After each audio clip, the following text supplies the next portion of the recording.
the infinite place within you that needs to expand and wants to grow, that which we call your life. I mean, when my mother died, she was down to about 85 pounds. But if they were to weigh her the second before she died, and then weigh her the second after, her body weighed exactly the same. And yet, she was no longer alive. So her life, that what we call her life, is weightless. It's formless. It has no beginning, it has no end. You can't weigh it. How can you weigh that which has no form? So your life, the thing that we call your life,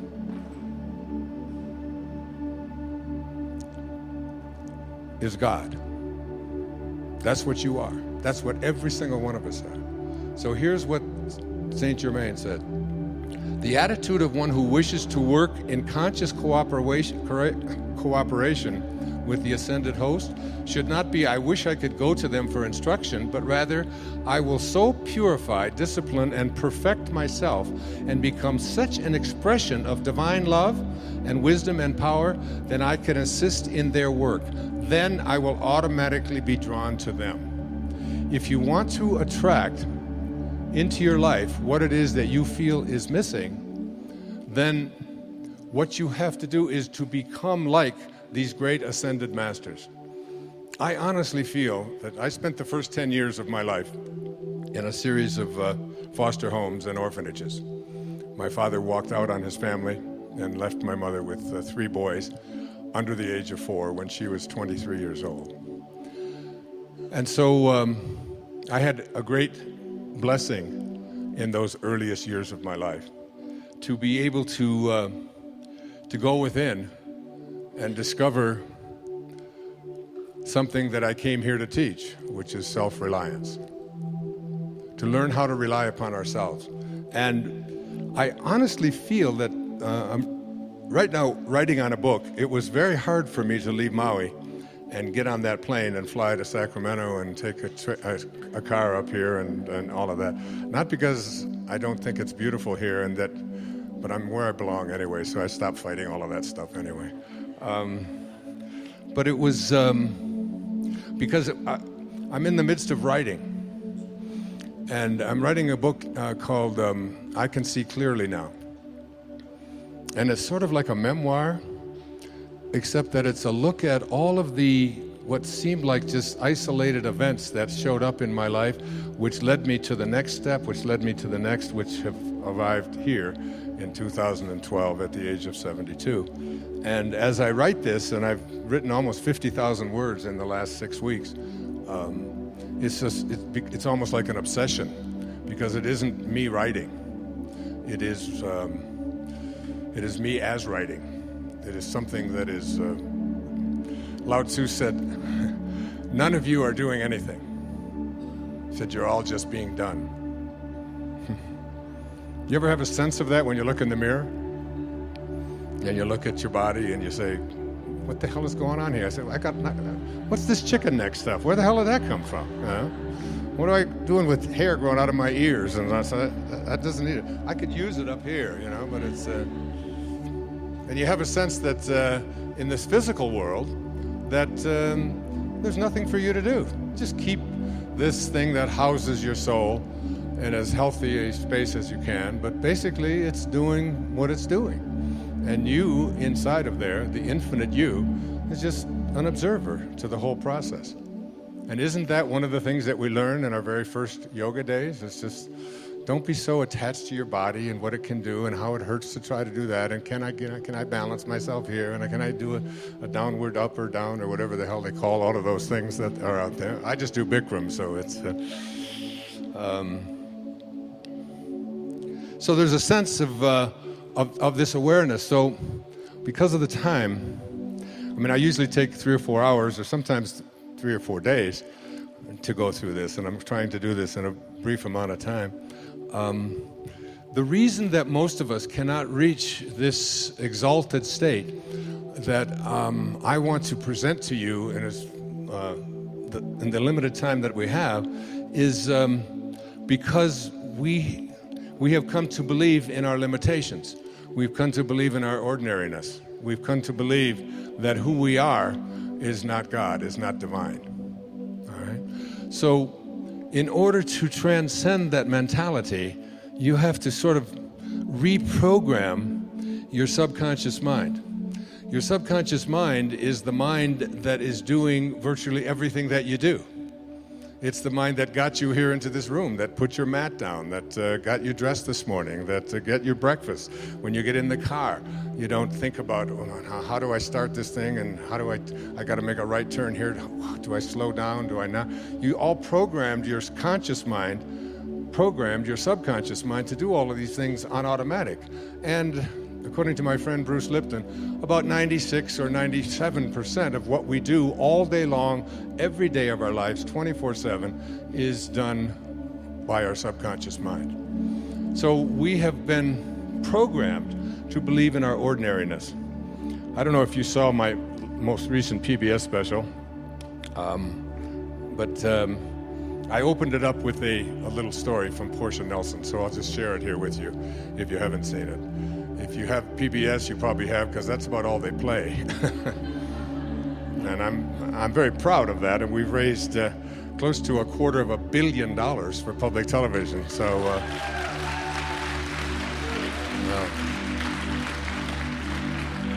since 1999, it's been amazing. So this was something that Portia Nelson, who I knew, who passed away a few years back, 10 years back now. She lived up in Seattle. And she was at a seminar, and they were asked to write the autobiography of their life in five verses, 5 chapters. So, and they gave them only like cards this size. Actually, they were smaller than this. They were 3 by 5 cards. So write out chapter 1 of your life and just go to where you are today. And I remember doing this very same thing, but what she wrote was so brilliant that I asked her daughter if we could put it on public television, which I did on the most recent show, and we made a contribution to Portia's work. So this is what she wrote down in the chapter 5 of her life. Chapter 1, she said, I walk down the street. There's a deep hole in the sidewalk. I fall in. I'm lost. I'm helpless. It isn't my fault, and it takes forever to find a way out. Chapter 2 of my life. I walk down the same street. There's a deep hole in the sidewalk. I pretend I don't see it. I fall in again. I can't believe I'm in the same place. It isn't my fault. It still takes a long time for me to get out. Chapter 3 of my life. I walk down the same street. There's a deep hole in the sidewalk. I see it there. I still fall in. It's a habit. But my eyes are open. I know where I am, and it is my own fault, and I get out immediately. Chapter 4 of my life. I walk down the same street. There's a deep hole in the sidewalk. I walk around it. Chapter 5 of my life. Finally, I walk down another street. Isn't that great?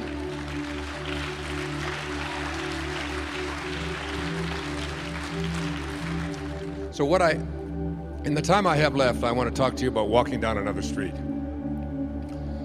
And this other street is a street in which you have an awareness that not only do you have a physical body, but you have come to believe that this physical body is who you are, and that you have locked yourself into these 5 senses and decided that whatever evidence they provide for you is how you identify and define your reality. By what I see, by what I hear, by what I smell, by what my life looks like, by how much money I have, by the stuff that I possess. And this is the world of the ego, and this is the world of the false self. according to my teacher, Nisargadatta Maharaj in India, who passed away in 1986. The false self is the ego. The ego is the part of us that has come to believe that who I am is defined by these 6 things. Who I am is what I have. And so we spend a big hunk of our life attempting to get as much stuff as we possibly can. The Tao teaches something very different. Let go of everything you have. When I moved to Maui in 2005 full-time, I gave up everything that I owned.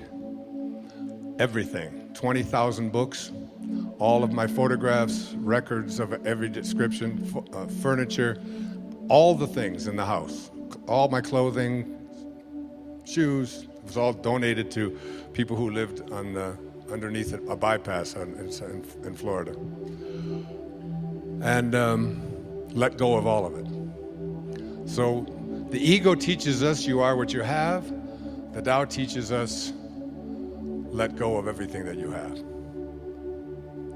Do less and accomplish more.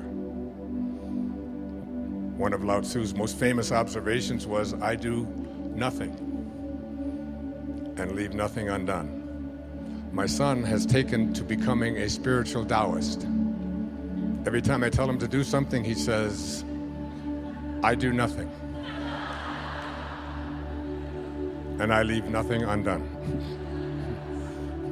But there's much wisdom in that. I could go on into that. The second thing that the ego teaches us is that who I am is not only what I have, but who I am is what I do, what I accomplish. And so we spend a big hunk of our lives believing that the way that we become, quote, successful, happy, fulfilled, self-actualized, whatever it might be, is on the basis of what I accomplish, what my resume looks like, how many promotions I get. And so we send our children off to school and we ask them to learn to identify themselves on how much they get and what they accomplish. Your grades become more important than what it is that you are studying. What you own, what clothes you wear, what labels you have, and so on. And we become obsessed with this kind of absurdity. And this is the false self at work. The third thing that the ego teaches us is that I am what other people think of me. I am my reputation. So becoming obsessed with our reviews, what people think of us, other people's opinions, getting the approval of others. We talk about peer group approval needs and so on. I have 8 children that aren't concerned about those things. They were never raised with that kind of a mentality. The whole idea of, trying to please other people was something that they consistently heard from their mother and myself, that this isn't important to us. We're not attached to that. And this kind of an attachment. So the Tao teaches us that what you think of me is none of my business. What the ego teaches us is that what you think of me is the most important thing that I have, and so I'll do whatever it is that I need to do in order to get you to agree with me, to like me, to approve of me, and so on. The fourth thing that the ego teaches us, this false self, is that who I am is separate from everyone else. And so we are raised in this world of the false self, which teaches us that we have to be in competition with everyone else. We have to defeat someone else. Being number one is the most important thing, and you see people doing this all the time at football games and and you'll see it when the Olympics come up, that the gold medal is more important than anything else. And you'll see people weeping and sobbing over this idea that I have to be better than somebody else in order to be fulfilled in my life. The fifth thing that the ego teaches us is that I am separate not only from everybody else, but that I am separate from what's missing in my life. The Tao teaches us that there is no place that God is not. If there is no place that God is not, then God must be in you. And if there is no place that God is not, then God must also be in all that I perceive to be missing from my life. And therefore, in order to become a manifester and to attract into my life what I want, I simply have to realign myself. I have to rejoin. I have to yoga myself to God. And the most egregious error of the ego is a belief system that says that who I am is separate from God. That God is something outside of me. We have not been raised to understand and believe that at our basic core, what Lao Tzu called our original nature, what we are is love. And all we have to do is be that and live that. There was a great Indian poet. His name was Rabindranath Tagore. And he received the Nobel Prize for Literature in 1913 for a collection of poetry called the Gitanjali. And in that poem, that long poem, 90-some verses, one of those verses says this. He's speaking of the ego.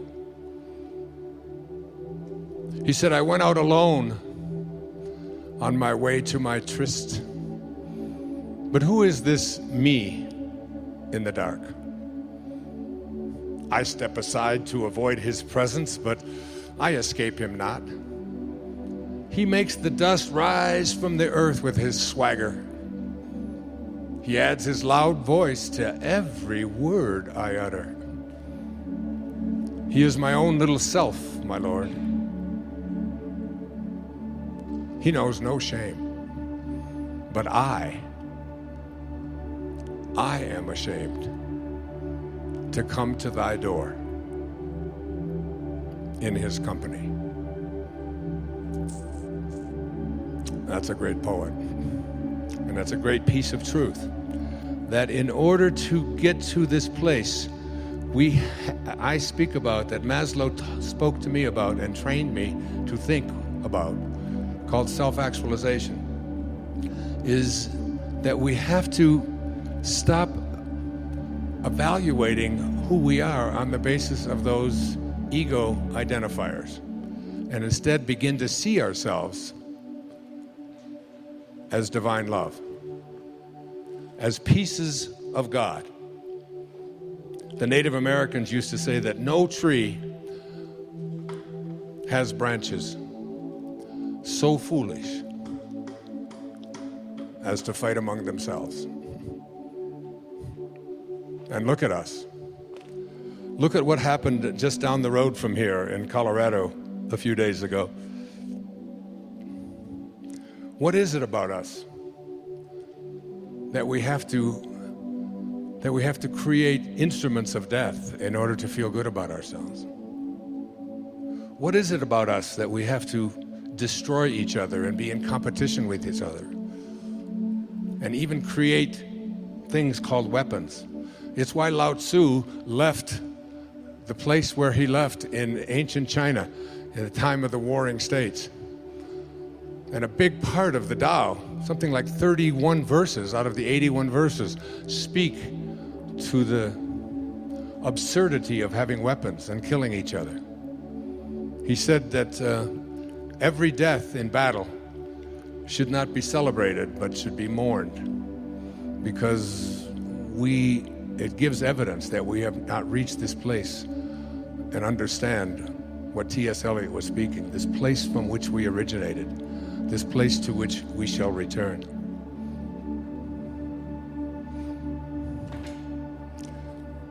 From A Course in Miracles, I jotted this down the other day. The memory of God